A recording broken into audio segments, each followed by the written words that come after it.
Guys, we're back with another live.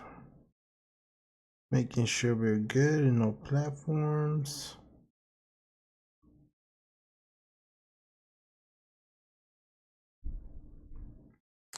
Making sure multi-streaming is good. Let me check if I'm good on Facebook.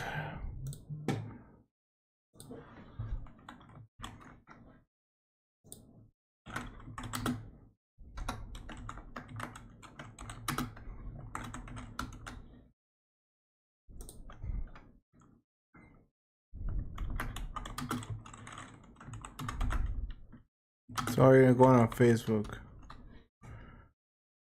Going on Facebook Live as well.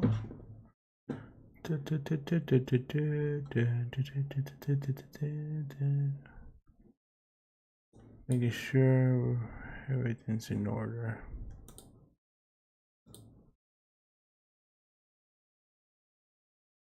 Okay, let's go live. All right then. Make sure everything's good.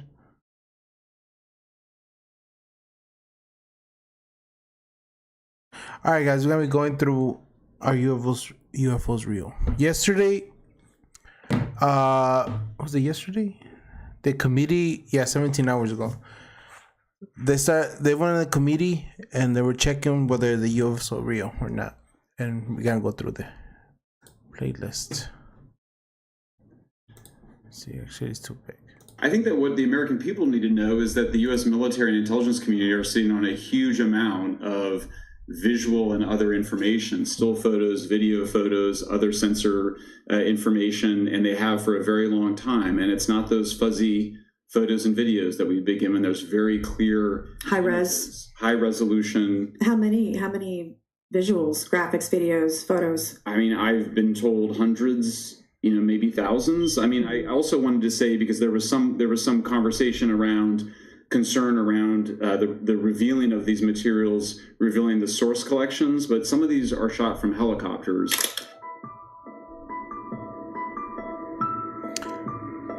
So in recap, apparently they're saying that UFOs are real. Again, I think they did that last year, but we're going through it again. Just reviewing the video. That's some highlights to this.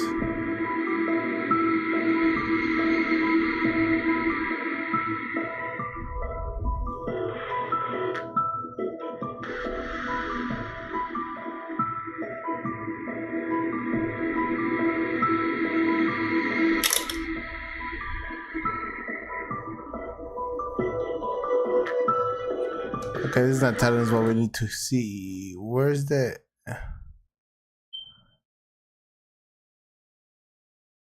There's some highlights. Let's see. See here? Oh, is this the whole thing? Yeah, that's the whole thing. We don't got time for that. Witnesses claim there could be alien life visiting us here on Earth, and that the US military has spent decades recovering unexplained objects in an attempt to boost its own technology. So what have these witnesses seen, and what do they think the government knows about unidentified anomalous phenomenon that we don't? This is Timothy Gallaudet, an American oceanographer. He told Congress of an email he received in 2015 while he was serving as the US Navy's chief meteorologist. The email warned of multiple near mid-air collisions and included a video of a UAP captured by a Navy aircraft. See that? The next day, that one right there flying around, you can't deny that. The email was wiped from his account. Gallaudet also testified about a disc-shaped object captured in 2017 that had not yet been shared with Congress, saying it was non-human higher intelligence.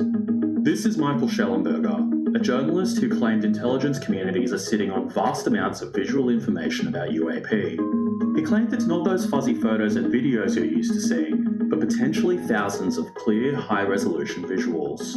This is Michael Gold, a former administrator of the space agency. He urged NASA to do more to promote UAP research, urging the organisation to invest in tailored tools for studying the phenomena. This is Luis Elizondo, a former military intelligence official who spent 10 years running a Pentagon program to investigate UAP sightings. He accused authorities of decades of excessive secrecy around UAP reports. He said the mysterious objects he observed often outmaneuver US military aircraft and were flying in a way beyond the capabilities of known human technology. When asked how long this has been going on, he said decades. Excessive secrecy has led to grave misdeeds against loyal civil servants, military personnel, and the public, all to hide the fact that we are not alone in the cosmos. So the government's telling you that we're not alone and all that. Why is this not like all over news? You know, like in the movies, like you expect that there's panic and all that, but you don't see none of that. And this just came yesterday and nobody's talking about it. The 2-hour hearing only cements the belief among theorists that the government is hiding the truth about UAP from the public. And while the witnesses' accounts didn't prove anything, it does show authorities are willing to treat the topic seriously. And judging by their determination for... I think there was a... Where is that? There's like new videos.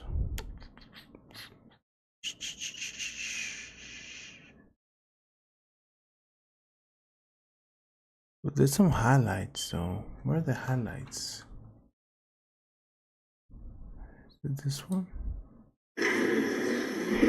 These matters with the witnesses today. We're met with responses of I can't tell you. And in fact, we're met with people not wanting us to have hearings. We're met with people not wanting us to ask you questions. In fact, many of us were told not to ask some of you certain questions on certain topics. But why don't they say who's the one saying not to be asking those questions? In a time of heightened distrust of our government institutions, I believe more transparency is not only needed, but is possible. And obviously we can respect national security limits, but we also have to provide our constituents with the information and oversight that they have tasked us for. As part of this, government agencies must maintain open lines of communication with members of Congress. And there are regular questions that Americans have. What are UAPs? Are they real? Are they ours? How has this technology been developed? How do they get funded? Right? And now we've seen... Independent study team. Welcome, everyone. We are pleased to have you. As a reminder... Aircraft participating in the exercise, the government's body of information about UAP, the meta could create a... I think if you go through the history of science, Representative, it is always difficult for breakthroughs in the PEG. Drone incursion. There's a point where they were saying they're from not outer space, but from the oceans. Over Langley Air Force Base. Yes, sir. The owners of these drones remain unclear. The U.S. military has not been able to give us in Congress an answer. Given your experience with the Department of Defense and the intelligence community, how frequently are UAP sightings over military installations? And secondly, I suppose hypothetically, you could have incursions over just, say, regular airports. Is it obvious these incursions are more likely over military facilities than just a random airport out there? Yes, sir. There's definitely enough data to suggest that there is certainly some sort of relationship between sensitive U.S. military installations, also some of our nuclear equities, and also some of our department. Where's the juicy stuff, though? I don't want to bore you guys. Where is the juicy stuff? Witnesses claim there could be alien life visiting us here on Earth, and that the US military has spent decades recovering unexplained objects in an attempt to boost its own technology. So what if they... For 5 minutes, a question.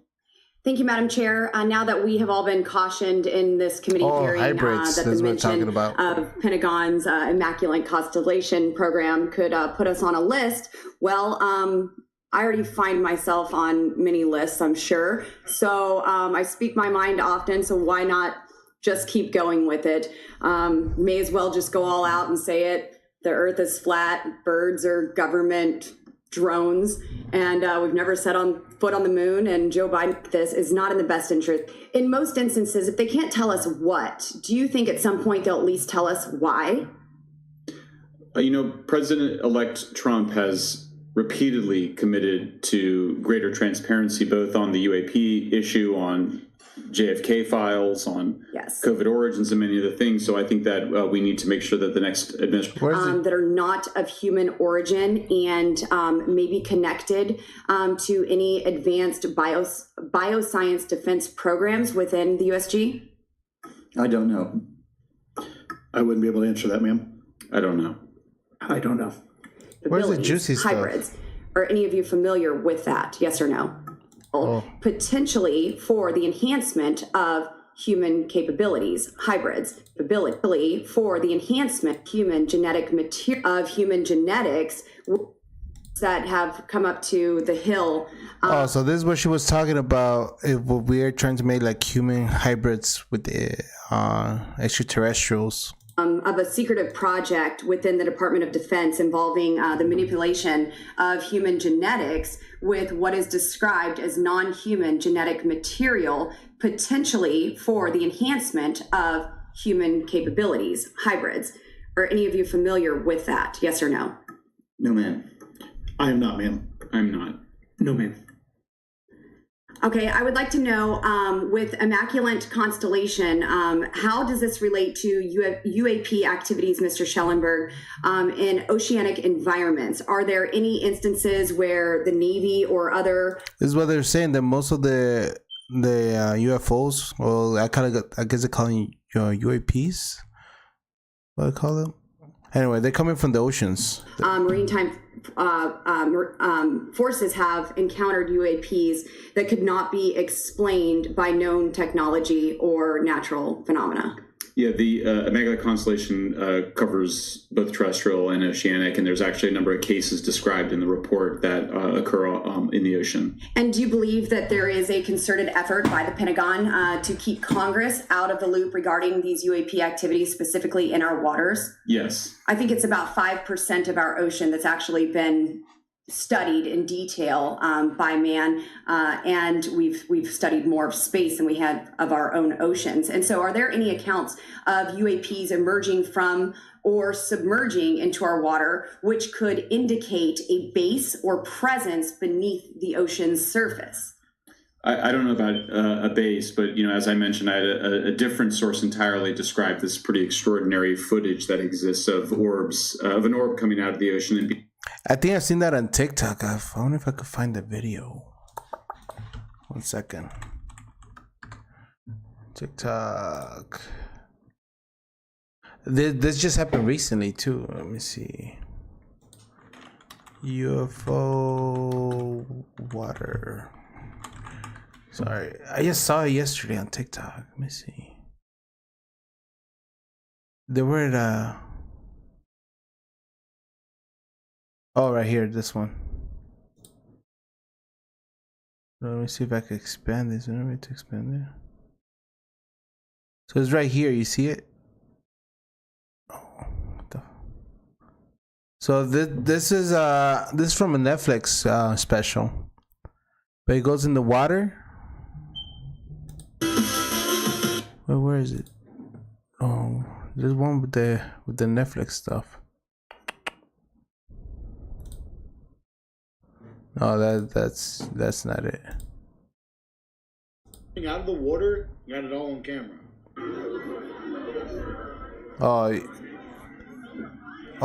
Yeah, I think that's what I saw.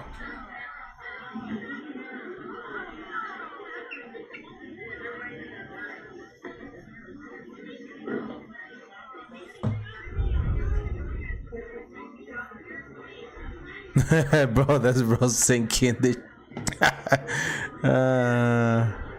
No, nothing came out. That's not it. There's one. Where is that one? This one came out, but it was through the Netflix special. Was it?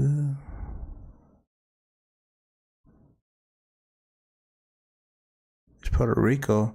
See, the thing is, some of them you can't really see if they're real. But I know that one was real because I saw yesterday thing. Netflix UFO.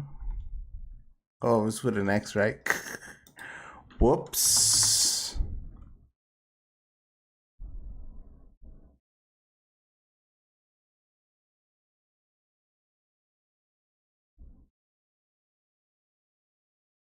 Oh man, how come when I'm on TikTok I can find it right away?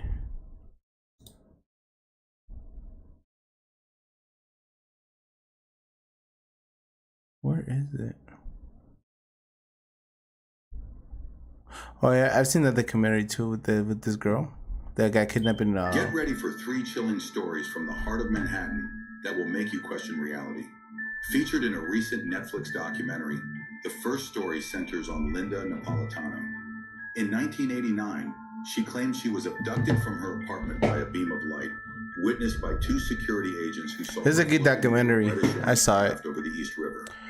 But despite the skepticism surrounding her claims, the credibility of these witnesses adds a haunting weight to Linda's experience. It was like 28 people or something like that. That's it. A group of tourists near the Bowery reported seeing a shadowy figure on a rooftop.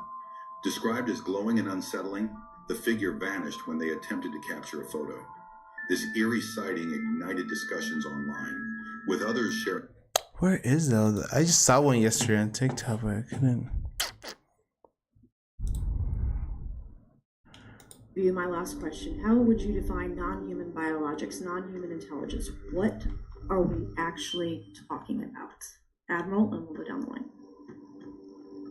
I don't think it's a stretch when you look at the diversity of life on this planet and the size of this universe to think that there will be more diverse, higher order, non-human intelligences throughout the universe. And that's probably what's visiting us. I would take the scientific approach. The definition would be the ability to react to a stimulus in a manner that requires an intellectual thought process. I just don't know. I think we must be modest in our assumptions. It just gave up. That we're looking for intelligence that could be biological, it might not. Non-biological, but what non-biological intelligence? What does that mean, though? Artificial intelligence, ML, machines. We assume that all intelligence would be like us. And every time we look out in the universe, we are humbled relative to what we don't know in terms of the forms of intelligence and what it may take. I can assure you, I probably can't answer your question, but I think the ultimate answer is going to surprise us all. How would you define, each of you, my last question, how would you... Nah, I don't know. It's kind of like a myth because I don't think I've ever seen UFO.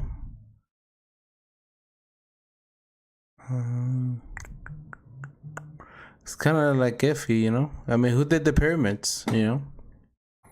Like, have you guys seen the pyramids? Let me see. How were the pyramids made?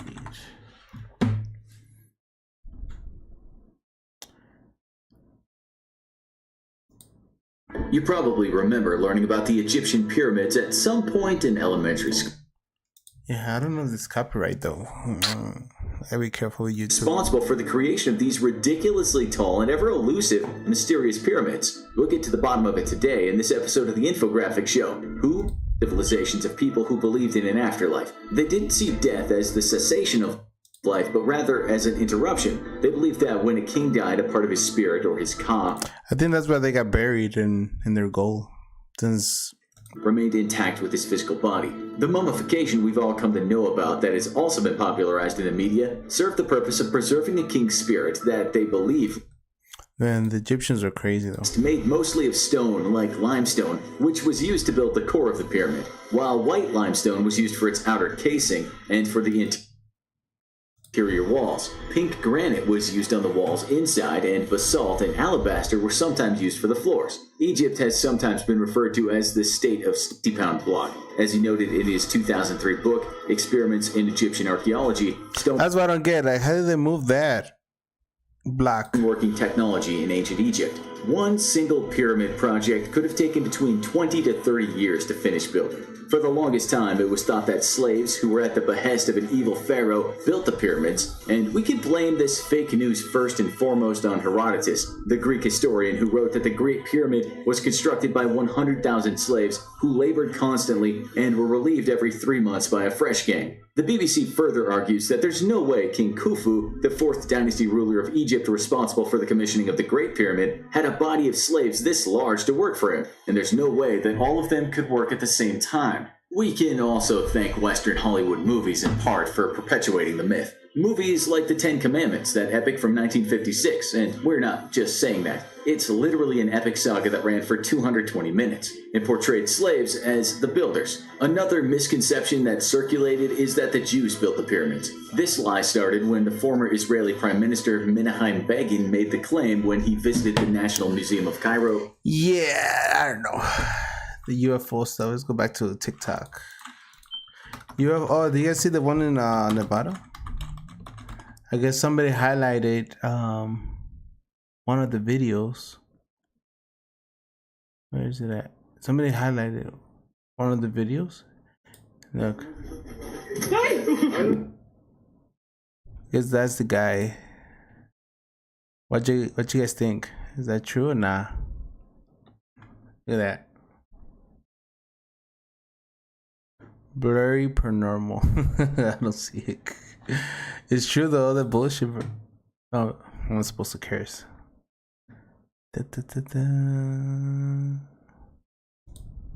Has the government conducted secret UAP crash retrieval programs, yes or no?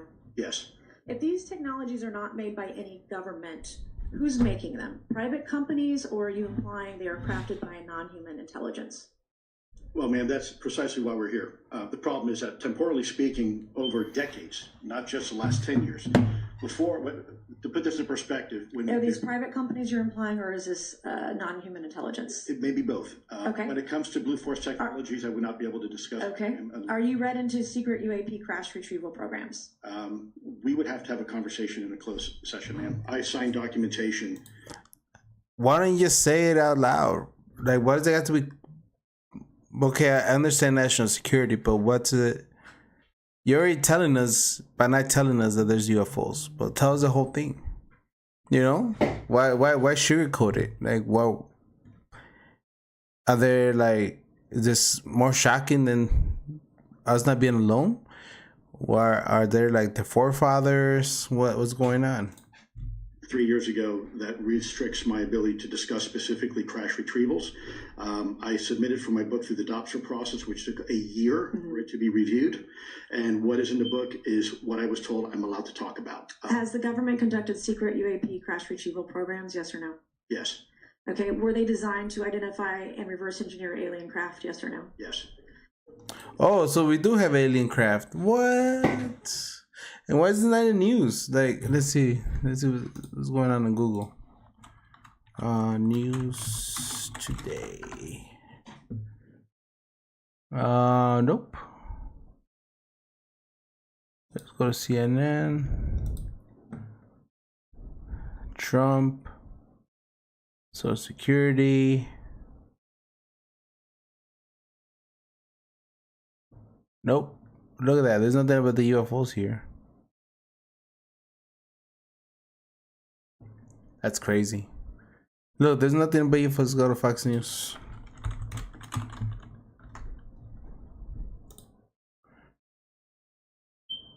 Look at that. Nothing about the UFOs.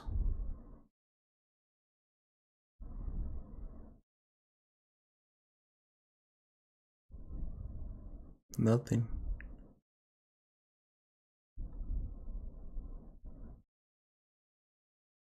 Nope, nothing about the UFOs. That's crazy. And they just said that there's UFOs. Has the government conducted secret UAP crash retrieval programs? We would have to have a yes or no? Yes. Okay, were they designed to identify and reverse engineer? You know, It must be telling you something. What's this? A police officer was out on duty. His body cam captures a bold green-tinted light fall from the sky. In the same area, a Ring camera also captures what sounds like the loud noise of a crash. At the same time, a family nearby claims to then witness a sparkling object that crashes, causes a shockwave, and distorts the surrounding area with some sort of... And the neighbor says something crashed in their yard. This all went down back in April, and... I don't know. So they just keep telling us that there is UFOs, but they don't know what's going on. Anyway, let's change the topic. It's kind of boring now.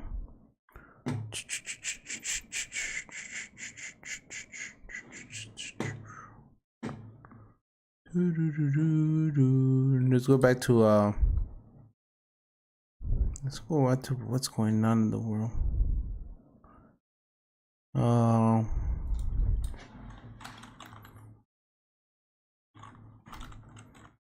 Let's go back to TikTok. Let's see what's trending.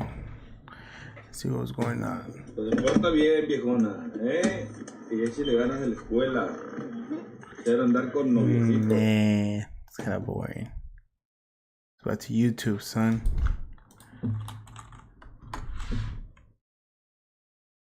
Yes, I bet. Oh, that's me. That's me right there.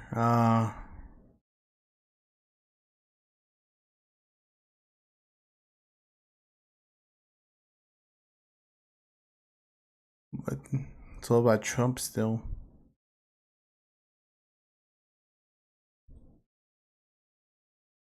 This is China.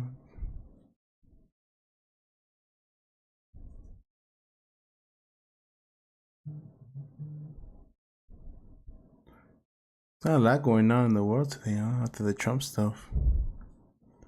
Let's see. Kim Jong-un. There was one with the Joe Rogan. Joe Rogan UFO. I think he was talking about it. Oh, here we go. The Joe Rogan experience. One of the things that I want to talk to you about is the JFK files. And one of the things that you said was that if they showed you what they showed me, this was your quote. You must immediately upon it. But how much can you tell? So, I've had a couple in here. Commander David Fravor. But I interviewed, they saw us. Oh, anyway, but it's people that, right, but now. How much did they tell you about that? Your interest, but now I'm going to do it. I'm going to tell you whether or not they're going to find anything of interest. When they're living people, you generally tend not to want to do it. When people are still living. Living people that formerly work for the government. For the government, and living people that were somehow involved. Was asked not to do it, and I from space, you know. Yes. And I know you're interested in that. Oh, very interested in that. How much did they tell you about that? A lot. Really? Yeah. What did they tell you? How much can you tell? So how's that work? Is it like super top secret? I can tell, you know. Tell me. Well, based on Hunter Biden, I can say whatever the hell I want, right? But I interviewed a few people. It's never been my thing, I have to be honest. I have never been a believer. I have people that Area 51 or whatever it is, I think it's the #1 tourist attraction in the whole country or something. Area 51 in Las Vegas. Do you know that, right? Sure, I know what it is. So anyway, but it's a big tourist thing. So I interviewed jet pilots that say they saw something.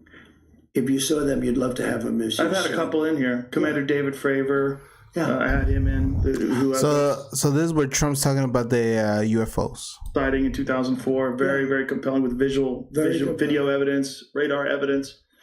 Brian Graves. I don't believe his name, but I interviewed jet pilots that were solid people, perfect. I mean, great pilots, great everything. And they said, we saw things, sir, that were very strange. Like a round ball, but it wasn't a comet or a meteor. It was something. And it was going 4 times faster than an F-22, which is a very fast plane, you know. And it was round, which is, in theory, a great shape. Wait, how fast can an F-22 go? F-22 speed. Mac 182. The 5th generation.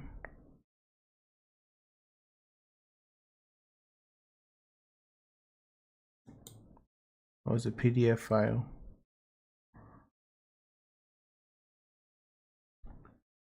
Sorry guys. I want to see how fast an F-22 could go.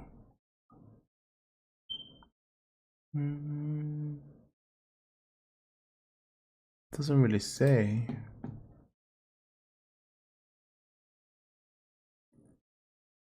What's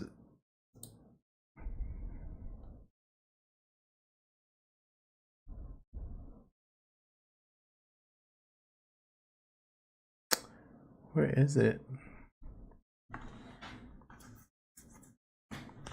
What's Mac 81 point something?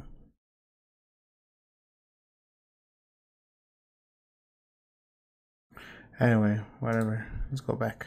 So when you were talking to these people, was this something that you were compelled to have conversations about? Was this your personal interest? A little bit. It's not a great interest for me, but it's a little interest. I get that question as much as almost any question. Do you think that we have aliens coming, flying around or whatever? What do you think? There's no reason not to. I mean, there's no reason not to think that Mars and all these planets don't have life, because Mars, we've had probes there and rovers, and I don't think. Let's see.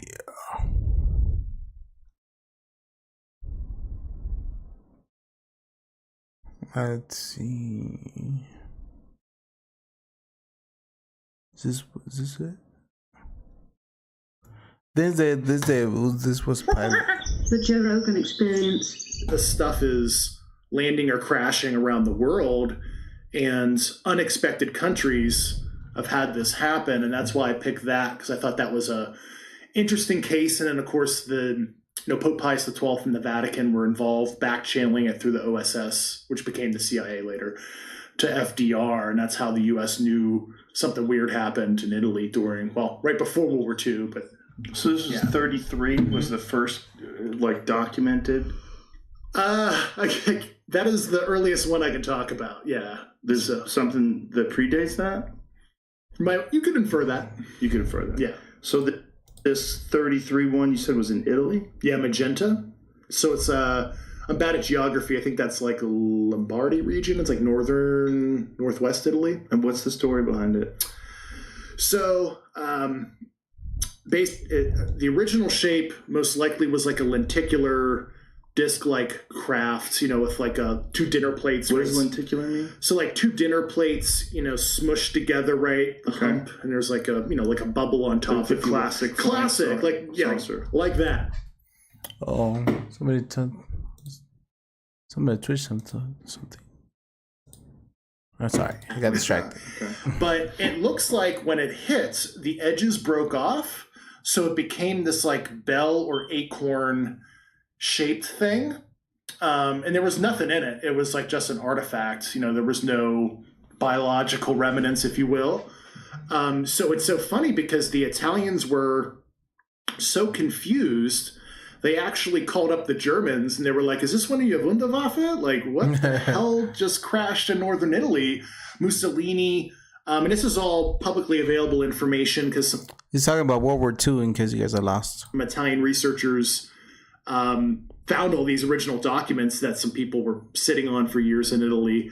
They put a gag order on the press, etc. And Mussolini asked the Germans to come down. And of course, the Germans came down and they were like, that is not ours, but let's look at it together. So that's kind of perhaps a tertiary reason the kind of Axis powers got together. I'm not saying that's like the reason.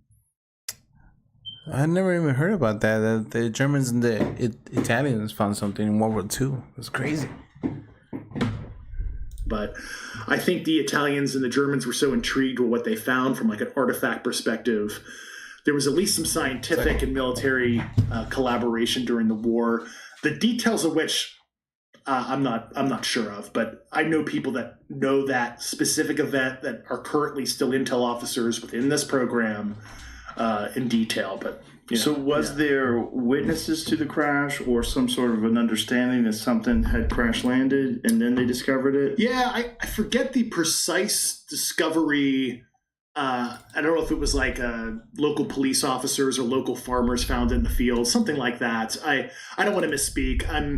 I assume some of the Italian researchers might have some fact witnesses that could orally say, "Oh yeah, my great grandfather found it," or something like that. But I don't remember. And what was the scale of this vehicle? It was probably like 20 feet by 10 feet, something like that. Not super huge, but kind of big. Do they think that this was a drone? Do they think that this was occupied? There was nothing in it, so. It was a drone, but he's talking about World War II type. So how could that be possible? We didn't have the technology for it. If it was piloted, if you will, by some sentience, I mean, your guess is as good as mine. So. So what happened to that vehicle? So we knew where it was being stored at a particular location after the crash, and then the military came in and we grabbed it towards the end of the war, 1944, 1945, because, like I said, Pope Pius XII already kind of... But isn't that crazy because they're aliens, but they're still crashing? Yeah. What's that?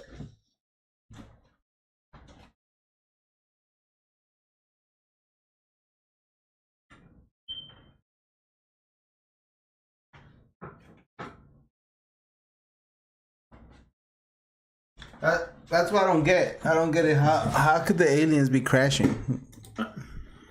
Because imagine they're coming from so far away, yet they crash here. FDR, no. Why did the Pope get involved? Because it's in Italy? Well, interestingly enough, there's like a whole history of human intelligence prior to World War II and old money, the Vatican, the Italian mob, kind of the old country boys. They take this thing and then they bring it where? Yeah, I can't get into those. Can't get into that. No. Okay. So I hate it. I hate when they're cliffhangers. So annoying. They bring it somewhere in the United States. And was the attempt to try to back engineer this thing? Was the attempt to try to understand what it was?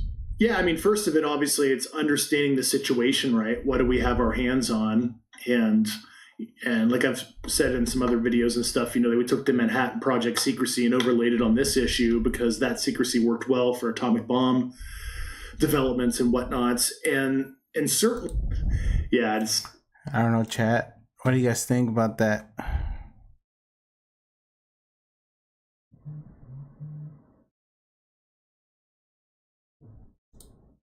These fighter pilots trying to track this thing. It's like zipping across the sky. I'm like, what the fuck is that? I've seen a few of those. I've talked to 2 different fighter pilots that have had encounters. And they're all in. They're all in. I think there's a real thing going on. What that real thing is what's confusing to me. I think some of it has to be ours. I think some of it has to be like super advanced drone technology that we don't want everyone knowing about, and it's probably some black ops shit. I don't know, man. It's crazy, yo. Antarctica. This is the guy that was on the Sean Ryan show, right? Yes. So he's talking. There's a TikTok video. Well, this is. Anyway. Enough of the UFO stuff. Let's change the title for this chat. Let's talk about... Where is that? There it is. Let's see. Still 4 minutes long. Okay, but just give us a little something. Third-party contractor for the National Science Foundation. I function in a dual-role capacity as a tradesman and a firefighter. My responsibilities required me to be more informed than most of my crew and offered me complete access to the facilities. What I learned from this unique experience needs to be shared with the entire world. The technology at the South Pole Station certainly can do what it is presented as its primary purposes, and unfortunately, much more. The Ice Cube Neutrino Detector is presented as a passive listening device for the purposes of the science as presented. But I'm going to skip right through the chase, folks. Oh. Man, who knows if this stuff is real or not. Anyway, let's change the title of this. This topic's kind of redundant a little bit.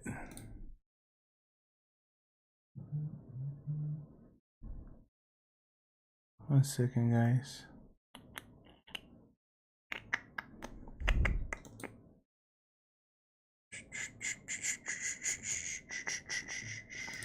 I was trying to look for one of the videos. UFOs.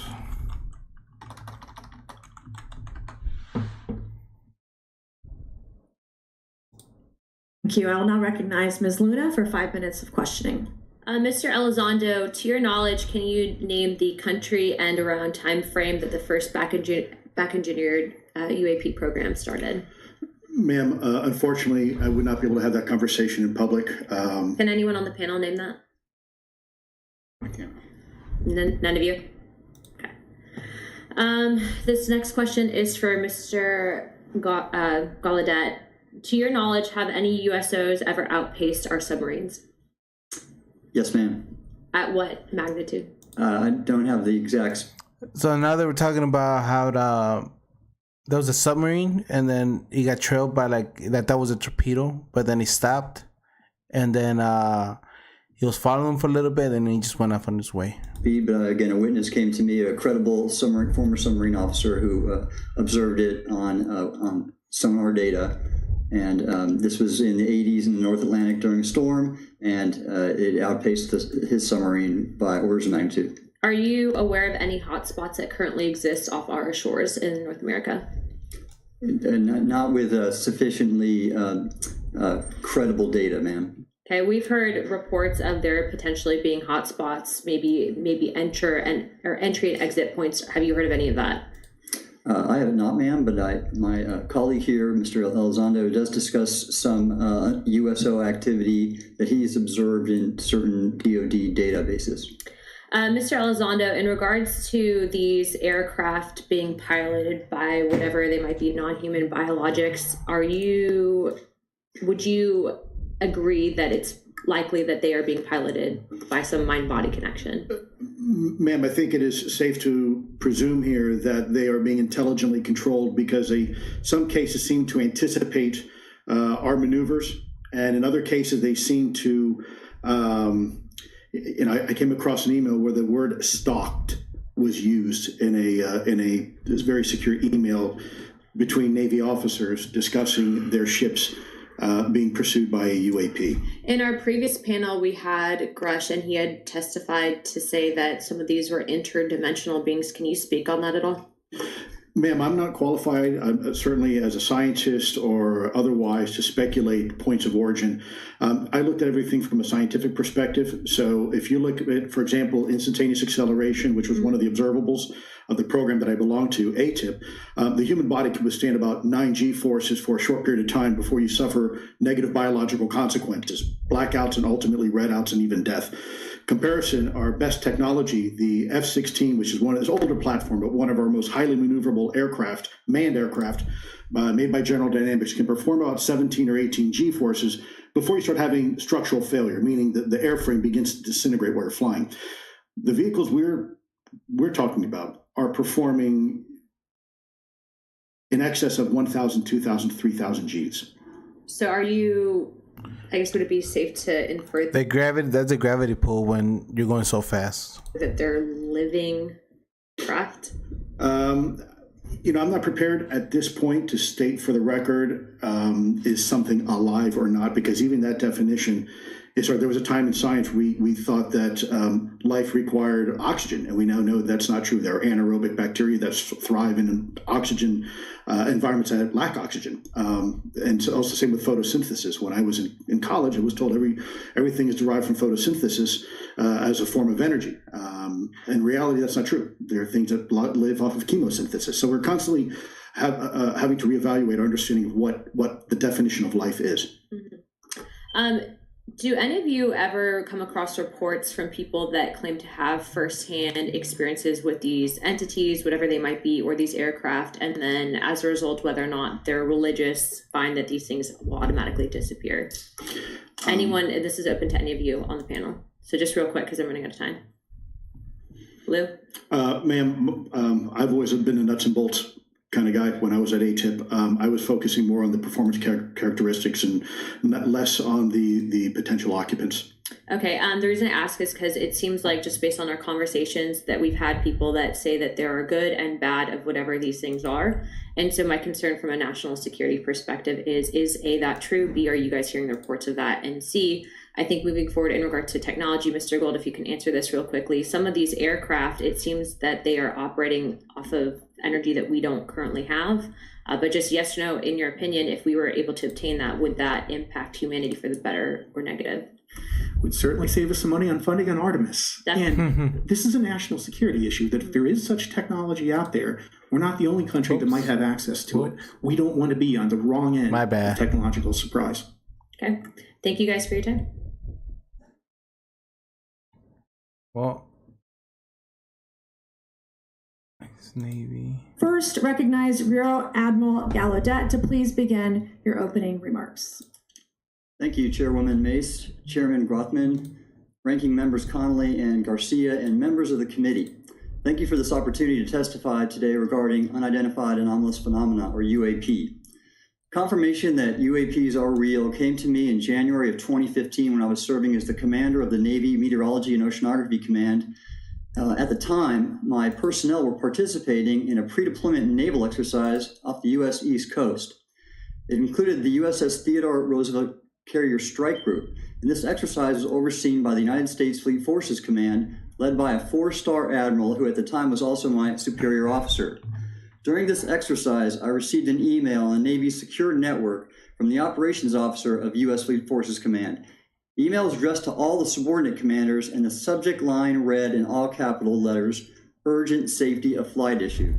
The text of the email was brief but alarming, with words to the effect, "If any of you know what these are, tell me ASAP. We are having multiple near mid-air collisions, and if we do not resolve..." Let's talk about the memo about the UFO thing. "This soon, we are going to have to shut down the exercise."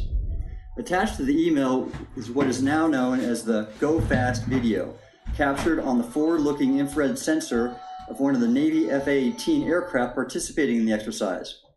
The now declassified video showed an unidentified object exhibiting flight and structural characteristics unlike anything in our arsenal.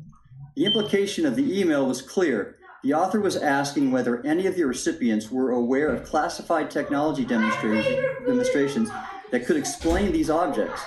Because the DoD policy is to rigorously deconflict such demonstrations with live exercises, I was confident this was not the case.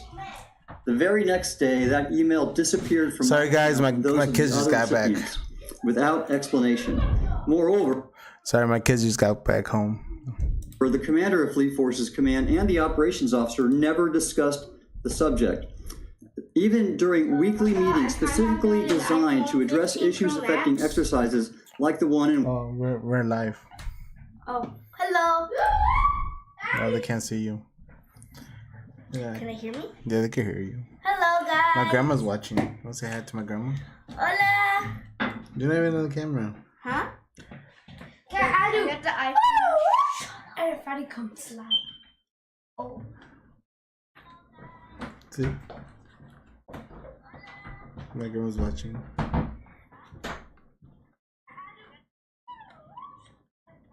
Hey guys, if you could hear me, I got the iPhone 15 Pro Max. You know what? I think we can. Let me see if I could change this. Papa, is your treasure? No, that's yours. I'm waiting for you guys. Oh, okay. You wanna play? Alright guys, we're moving from this subject and we're going to play some games. Wait, are you gonna play Rivals? Yeah, let's play Rivals. I just gotta make sure. Hello, I'm gonna play with my dad in this game called Rivals. We're gonna cook, like really cook in the game.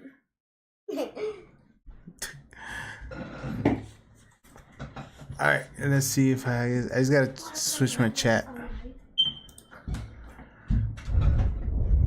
I'm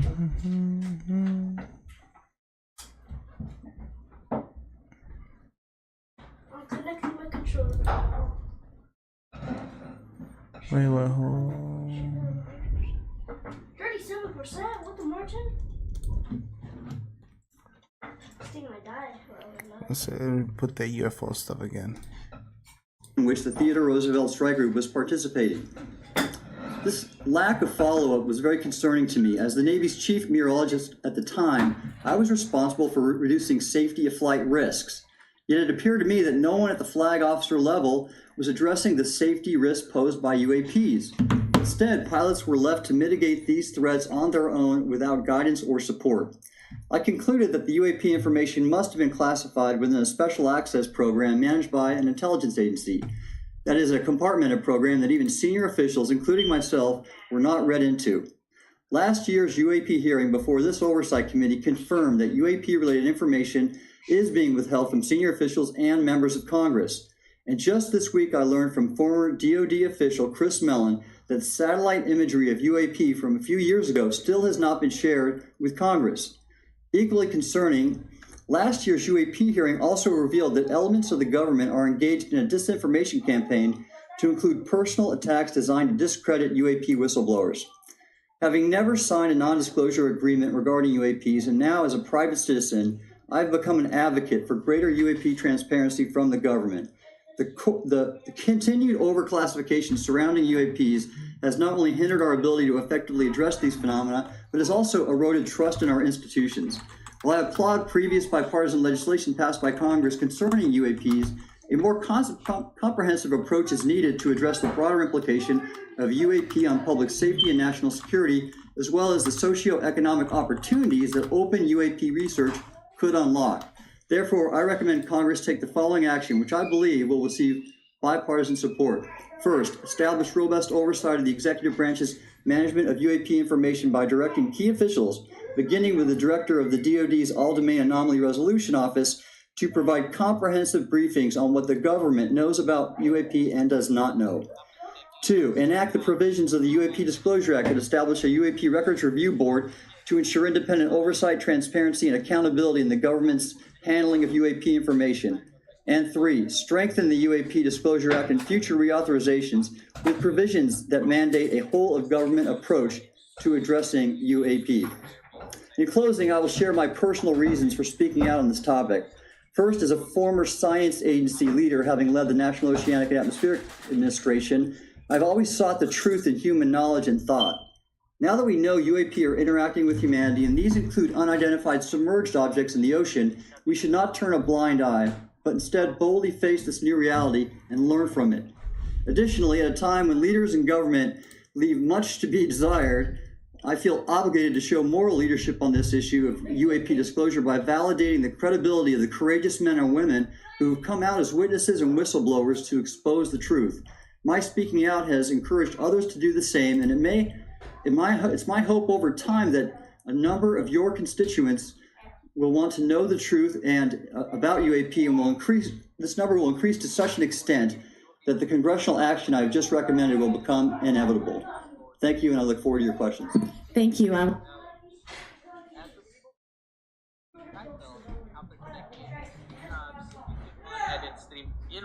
Sorry, guys. Under Kick inside the dashboard, and you will be able to easily change the title by clicking on Edit Stream Info over here. You guys ready? Unfortunately, you will not be able to change it from a stream website. You easily change it through their main website as well. And you can also do the same process with OBS on how you will be able to connect it. And to change the stream title or Kick, you will be able to find under the stream in settings of Streamlabs. Now, in your Kick, you will enter your stream key.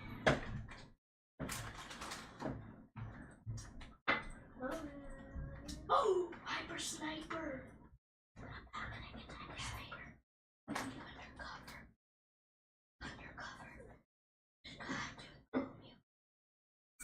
Sniper. Okay, one second, guys.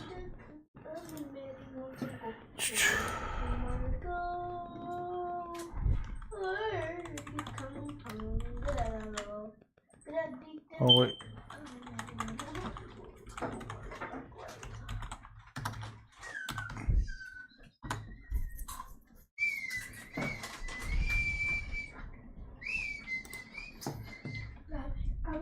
I'm gonna be this guy. What are we playing, guys? I'm not gonna do it yet. I'm coming. Oh. Papa, join me.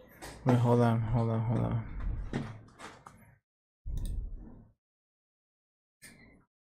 I gotta do something real quick.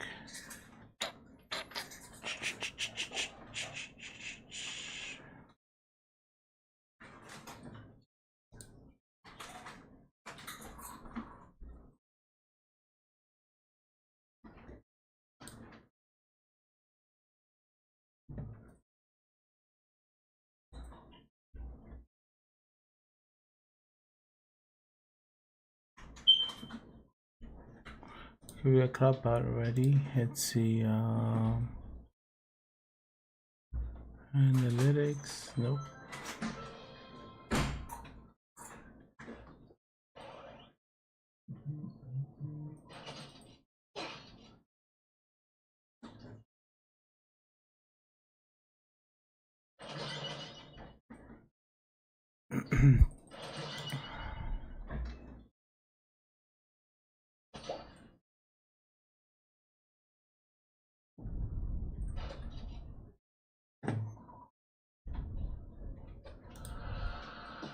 Sorry guys, I'm checking something real quick.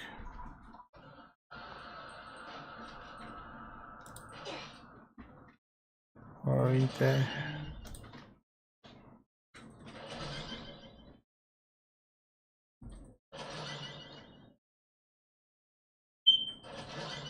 Creator dashboard.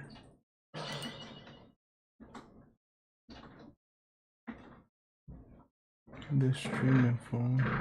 Julian, you know they're hearing you, right?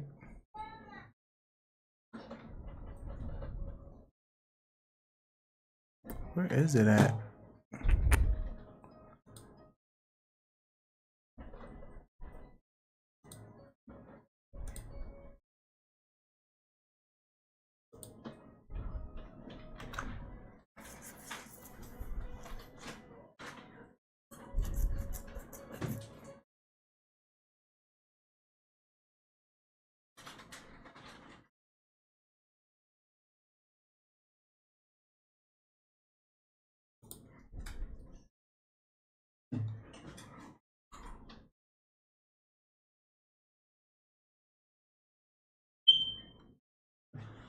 Where is this?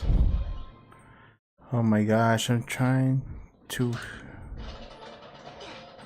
see how.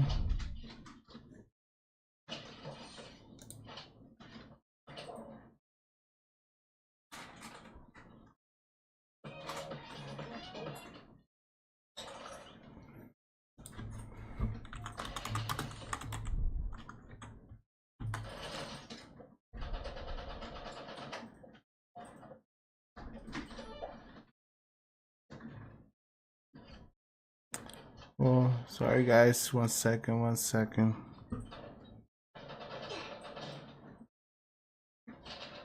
Alright, I'm gonna restart the stream real quick.